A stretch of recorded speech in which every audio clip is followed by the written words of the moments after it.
Hello and welcome to the Vibrant Health Show, all about magnesium today. You are going to be shocked at all the things magnesium is good for and all the things you didn't know about magnesium. Let me get this all tagged up and ready to go. Okay. So I realized that I often teach topics, and one of the suggestions for things like PMS or mood or sleep or constipation is magnesium. Yet there's a lot of extra information that goes into choosing the right magnesium based on what you want it for, based on the quality that you're looking for. And there are so many symptoms and things that deficiencies can cause that you probably would not realize are related to magnesium deficiency. And in fact, most people are magnesium deficient, especially if you still live the kind of standard American diet, if you are eating a lot of things that are processed. Most of those foods contain pretty much zero magnesium. So unless you're eating a diet full of whole foods and eating the rainbow, and we'll go over some great food sources here in a second, the majority of people are deficient. And in fact, what they found is there's an inverse relationship between weight gain and obesity and magnesium, which means the more weight you have on the body, the more likely you're deficient in magnesium, because almost every cell in the body requires magnesium for function. So if you have more fat cells, if you require more energy output, you need more magnesium, which ultimately makes you at more risk of having a deficiency, which then leads to more of the heart disease and diabetes and things that we're going to go over today. So magnesium, one of the reasons I like it is it's pretty simple to supplement with. It's generally very safe. Really, the only people who have to be careful with magnesium supplementation is if you have a true kidney disease. I would ask your doctor beforehand. We're going to talk about a couple of medications, but generally magnesium is very safe to start. And it's mostly cost effective, right, compared to a lot of other things that you might need to add in. So it's a great place to start. And it really benefits so many things, just adding in a good source of magnesium. So I want to go through and tell you things that you may not, hey, everyone that's jumping on, things that you may not realize are associated with magnesium. So number one, magnesium is responsible or takes part in at least 300 chemical reactions in the body that we know of, right? The human body is amazing and we're constantly finding out more things that it does, but we know at least 300 different reactions need magnesium to work properly, which is why there's so many different symptoms that can pop up if you have a magnesium deficiency. So just some of the big heavy hitters that we know magnesium is involved in, because these are the things I hear the most often, right? Women are coming to me with these issues. And at somewhere, right, in the cause, there's probably magnesium deficiency. Not that it's the only cause, right? Like just taking a bunch of magnesium isn't going to fix everything, but it's a great place to start if you have sleep issues. We'll get into that a little bit more. Magnesium is known as the relaxation mineral, right? So it helps relax your mind, your body, your bowels, your cramps, right? It's great for all of that relaxation, which helps with sleep. So if you're magnesium deficient, the likelihood is you don't sleep well. You either don't fall asleep or stay asleep and wake up well rested, because we need magnesium to help with that. So sleep is a big one. Heart function. In fact, this is probably the least, actually there's two things that I feel like most people don't realize magnesium is really essential for. Heart function is one of them. Magnesium has been shown to be helpful with blood flow, with heartbeat, with blood pressure, with stroke, all kinds of things when it comes to circulation and blood flow. A healthy balance of magnesium helps with all of those things. So if you have hypertension, if you have a history of heart disease in your family, or if you know that you have some risk factors for that, adding magnesium is such a great place to start to just support function of the cardiovascular system. Muscle, most people know that, right? It helps with muscle cramping. It helps relieve muscle cramping, but that also includes cramping during your cycle. So I often tell women to add a minimum of 300, sometimes up to 500 or 1,000 milligrams of magnesium during their cycle if they're prone to clotting, cramping, and it really helps support in such a simple way. So cramping of any area of the body is also related to a magnesium deficiency. Energy production, and we're going to talk about what specific magnesiums help with this more, but magnesium can dive deep into the cell and turn on mitochondria to help you make natural energy, not that jittery, stimulated energy, but true natural energy in your body from helping turn on those mitochondria. Hormone balance and adrenals, I talk about that a lot. I talk about how magnesium is helpful for a lot of that. So hormones and adrenals need magnesium to go through their proper pathways and convert properly. That is so important. Mood.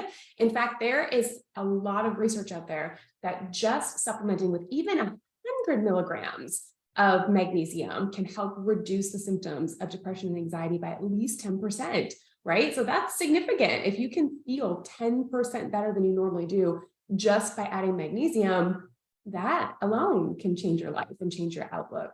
So we'll talk about which ones are best for mood as well. Immune system is a big one. And then bones, right? I get this question often, and I'm going to do an entire video on it.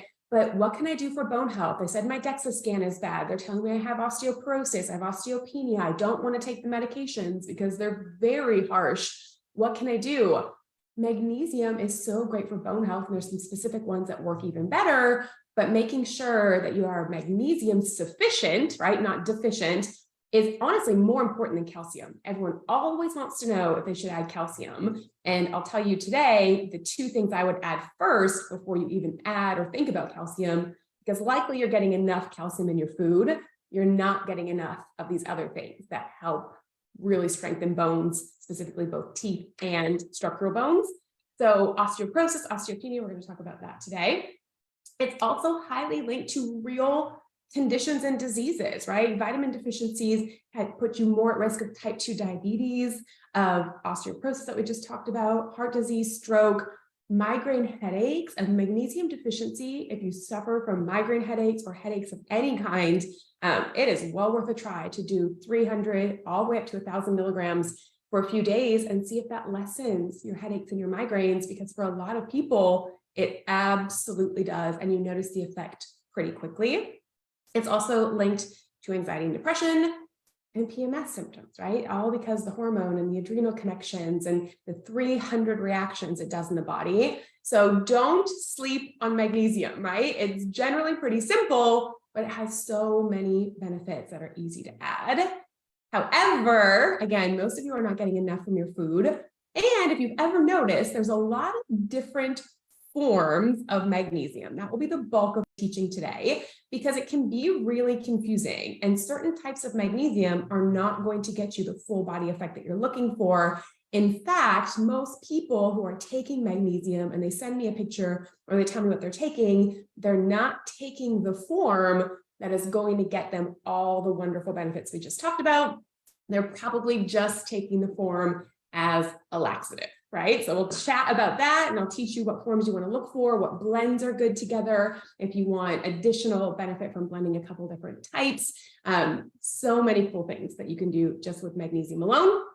But let's start with food first, right? If you can get majority of your minerals and vitamins from food, that is always my number one choice. And if you're looking for the easiest way to do that, increasing these foods every single day will help. But generally, most people are not getting enough of the foods I'm going to list to get an adequate amount of magnesium, right? That means you're going to have to eat multiple of these food sources every single day to make sure you're getting enough.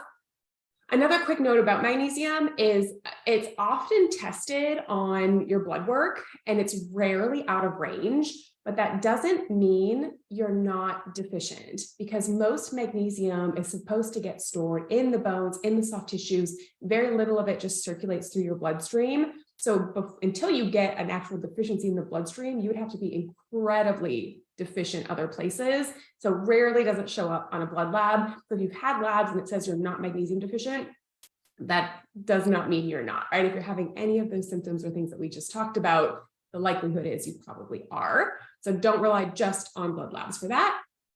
So here are some food sources that we can add. Number one, nuts and seeds, right? Those are great sources of magnesium. Some people, again, if you can't tolerate nuts and seeds, if these are some foods that you don't enjoy or you don't tolerate well, it's going to become really important for you to supplement to make sure you're getting enough.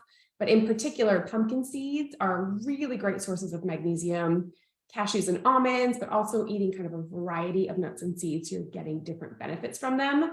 But that would be a great addition for magnesium. Beans and lentils have a great amount of magnesium in them. Again, not everyone tolerates those well, right? So are you eating enough beans and lentils to be getting adequate amounts of magnesium? For most of you, probably not. Leafy greens, your spinach, your collards, your kales, those are going to be chock full of magnesium. Remember, you need a hefty amount to be getting enough of your nutrients. So making sure you're either throwing a bunch in a smoothie. The rule of thumb is we're supposed to be eating 8 to 10 servings of vegetables per day to make sure we're not nutrient deficient. Honestly, who eats 8 to 10 servings of vegetables per day? Maybe 5 of you that are watching, and the rest of you certainly don't. So if you're not hitting the amounts, then you're going to want to think about supplementation. And then dark chocolate is a good one. Everyone's always happy to hear that. That does not mean crappy dark chocolate with a bunch of junk in it, but a good, organic, properly sourced dark chocolate does have great magnesium, which is also why I recommend doing that on your cycle. If you have PMS, if you have cramping, eating dark chocolate around your cycle has lots of nutrients and supports for brain health, and also magnesium that helps with cramping and discomfort. So enjoy some good, healthy, organic dark chocolate. It has benefits for you. And then fish. To be honest, I'm not a big fish fan. I wish I was, right? I feel like I should be somebody who enjoys more fish, but I'm just not. So I know I'm not getting it from that source. But things like salmon or halibut, making sure that you are sticking to the healthier fish, right? Unfortunately, because of pollution and those types of things, there's not a lot of really safe fish left to consume. Salmon, halibut, trying to stay with the smaller fish when possible is going to be your better choice. But those are your big places you're going to get it from food: nuts and seeds, leafy greens, beans, legumes, and fish. And if you're not eating enough of that, then the likelihood is you are deficient. Or if you know you are overweight, the more weight you have on, the more likelihood you are deficient. And if you eat processed foods, more likely you're deficient. There are also some foods that we know block your absorption of magnesium. And one of those are sodas. Any carbonated, that phosphoric acid that's in soda blocks the absorption of magnesium. So if you're a soda drinker, think about this a lot with kids. Like if you have a kid who drinks soda, you're probably creating deficiencies for them. Like that's one of the things I firmly believe needs to be nipped right away. But for adults too, right? So if you have that Coke or that Diet Coke every day, you are depleting your magnesium stores.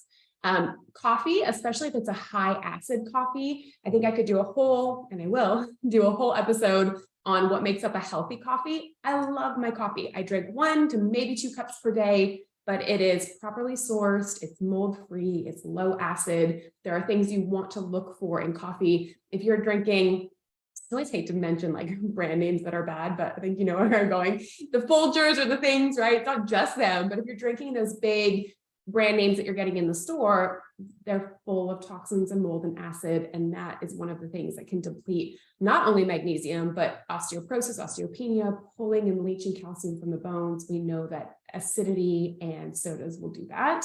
So being careful with that.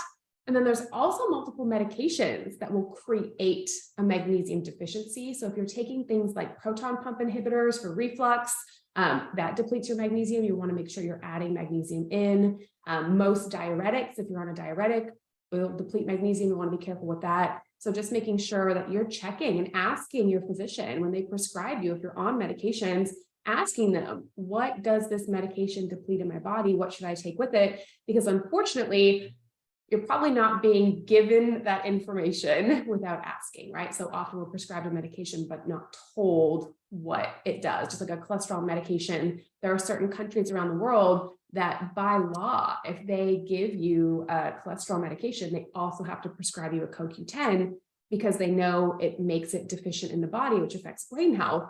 Yet in the US, we're so rarely told things like that, North America in general.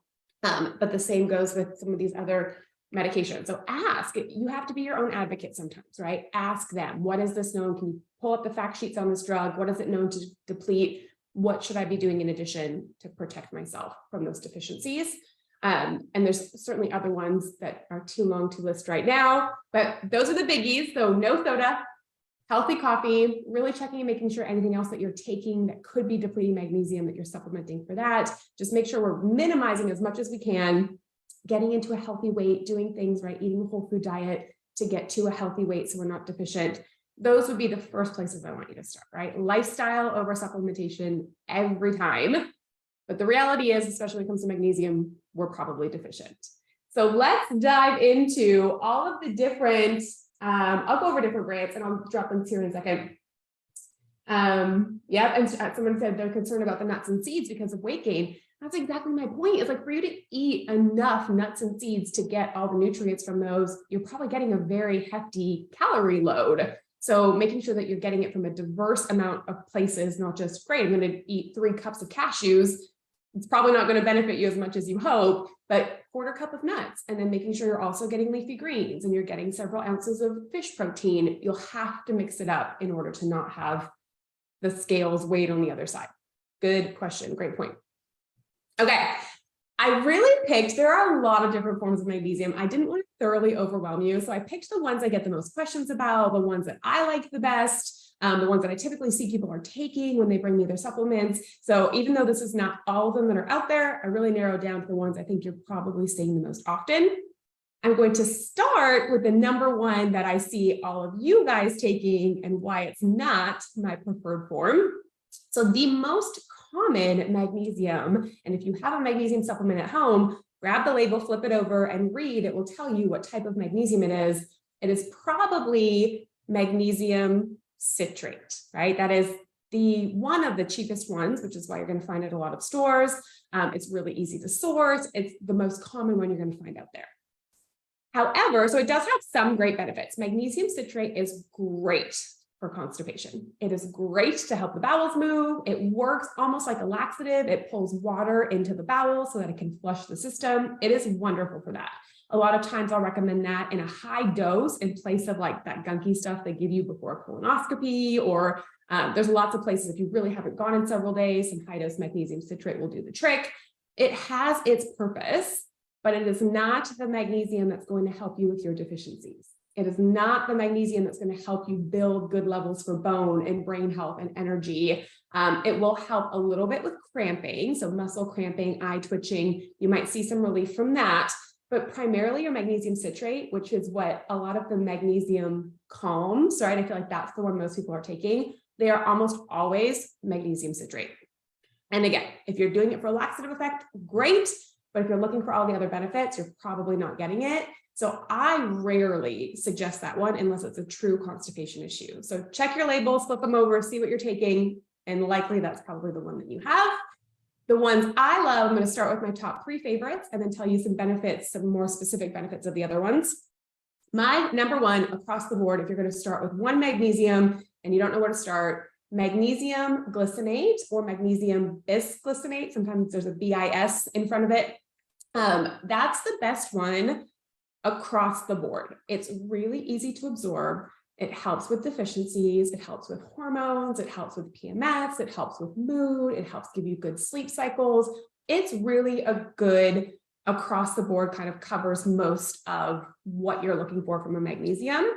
So if you're looking just to start somewhere, you really can't go wrong with that one. There isn't a huge laxative effect. It will help relax the gut, so you will have better bowel movements, but it's not going to give you like the run to the bathroom effect like a citrate would. So there's not as much of that downside for it, but that's going to be pretty easy to find. Nowadays, I feel like you can find that just about anywhere as well. You just need to make sure that you're looking for the magnesium glycinate or the BIS, bisglycinate, if that's what you want. It also has some benefit for memory and brain health as well. There's other ones that do better in that area. So as a general across the board, I like that one. But I am a fan of blending a couple of different forms of magnesium so that you get multiple benefits at the same time. So glycinate is one I always recommend. That's great. The second one, and I work primarily with women's health. So the magnesium that I use, I've blended 3 that are really great for women's health issues that I know we have problems with ongoing that we would like to use magnesium for. So the second one is not one that you'll hear a ton about because I don't think it's as kind of easily available across the board. And that's magnesium orotate. For women, the top 2 things that we're always concerned about for women is cancer, breast cancer, and heart disease. Heart disease is one of the top, it kind of flip-flops between number 1, 2, and 3 killers for women. Cardiac issues, heart disease. This is a big deal for women. And what I love about magnesium oronate is that it helps the cardiovascular system. It helps blood flow, so it can also minimize your risk of stroke. It is amazing for blood pressure. It's amazing if you get clotting during your cycle, because healthy blood flow will decrease some of that. So the magnesium oronate is more, I think about it as like the healthy blood flow, healthy circulation type of magnesium, with the primary focus being great for heart, blood flow, reducing your risk, blood pressure, anything like that. Magnesium oronate is wonderful for. It also, because it has such a cool effect on circulation, it goes deeper into the cell, which means it turns on those mitochondria, which gives you natural energy production. So this is one that if you struggle with chronic fatigue, if you feel like you're tired a lot, getting some stimulation in those mitochondria and an increased circulation in your heart, those two things together are going to really help with energy production. So that's one of my favorite ones. It's in the blend that I'll share with you guys here in a second. But because so many women need that, right? We need blood flow. We need to protect our cardiovascular system. And most of you need energy. So we might as well get it all from the same place.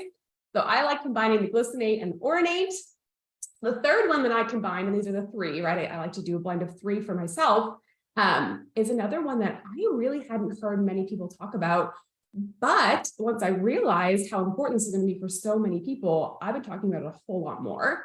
And it's called magnesium glycerophosphate.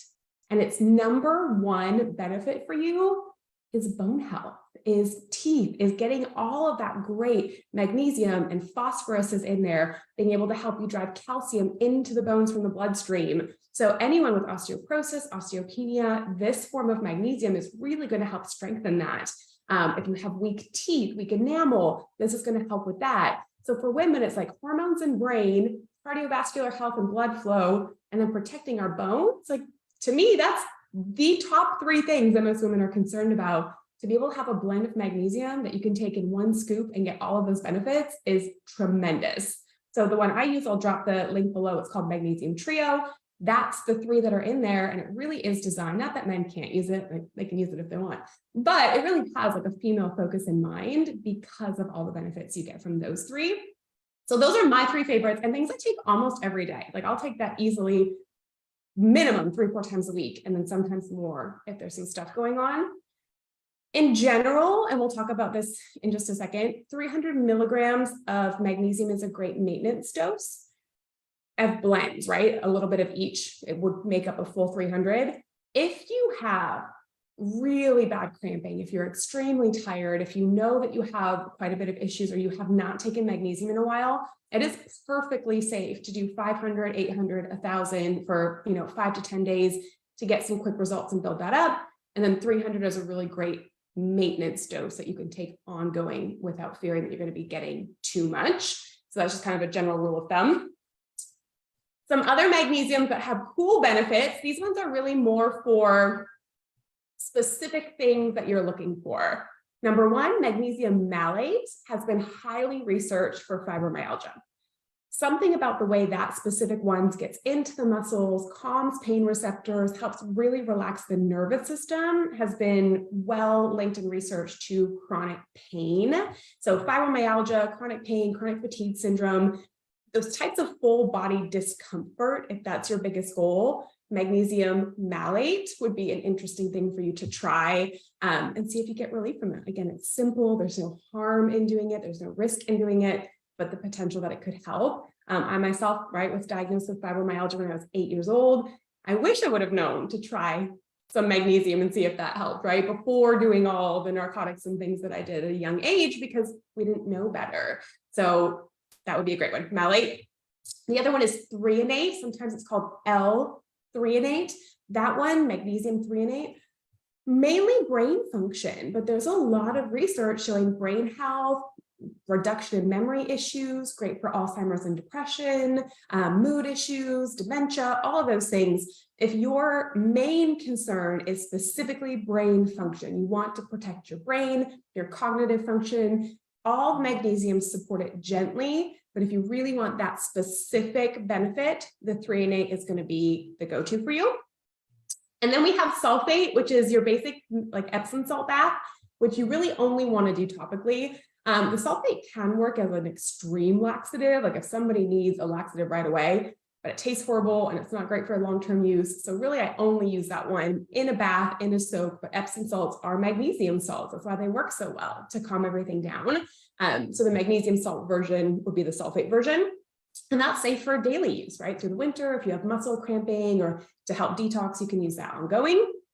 Ones I would not suggest, and these are going to be the really cheap ones that you're finding at the grocery store that you're probably have had in the back of your cabinet for 7 years, right? I've never used them.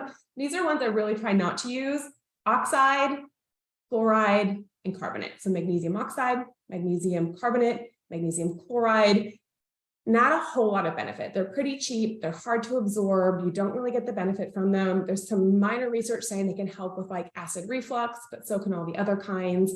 You might get a small laxative effect from them, but you're not really absorbing the benefits from them. So I would try and steer away from those. I don't feel like there's any major benefit to taking them, and trying some of the other versions of magnesium instead.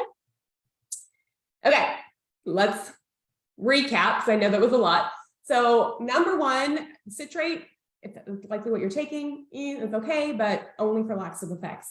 Glycinate, if you want to start somewhere, if you're ready to get multiple benefits, I love blending them, like the magnesium trio, and then the malate for fibromyalgia, 3 and 8 specifically for brain, and trying to steer away from oxide, chloride, carbonate.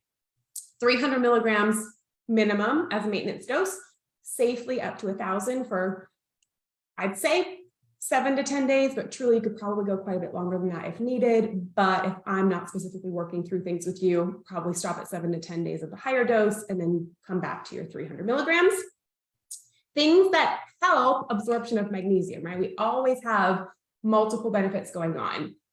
First one, and I did a whole video on all the beautiful, wonderful things that vitamin D does, but vitamin D and magnesium together help the absorption of each other.